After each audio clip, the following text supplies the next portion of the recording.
In the modern observational record, surface temperatures north of the Arctic Circle have increased more than twice as fast as the global average, and will continue to increase faster than the global mean through the 21st century. A uniquely Arctic feature that is being impacted by this rapid warming is permafrost. Permafrost is defined as ground that has been frozen longer than 2 consecutive years in a row. Thawing permafrost releases previously frozen carbon dioxide and methane back into the atmosphere as organic matter thaws and microbial decomposition occurs.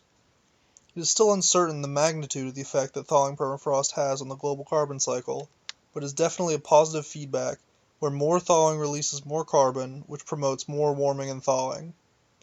On a local scale, thawing permafrost has many effects on the physical landscape. Hillsides slump and detach as the ice within the land thaws, and these mass wasting events can add sediment to waterways. A slumped area exposes more permafrost to surface temperatures and precipitation, increasing the amount of permafrost susceptible to thawing.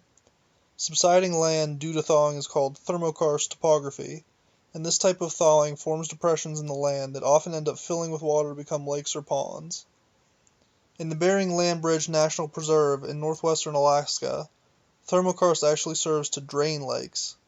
As land subsides or slumps due to permafrost degradation, the structural confines of a lake are breached and water drains along newly eroded pathways.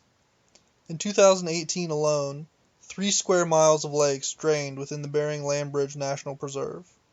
The loss of these lakes and the addition of thawed sediment to other lakes has serious impacts on local aquatic wildlife habitat. Drained lakes reduce the habitats for many species, including the threatened yellow-billed loon. The continued loss of lakes in the Bering Land Bridge National Preserve due to permafrost thawing is viewed as a long-term, effectively irreversible trend that is associated with a warming climate.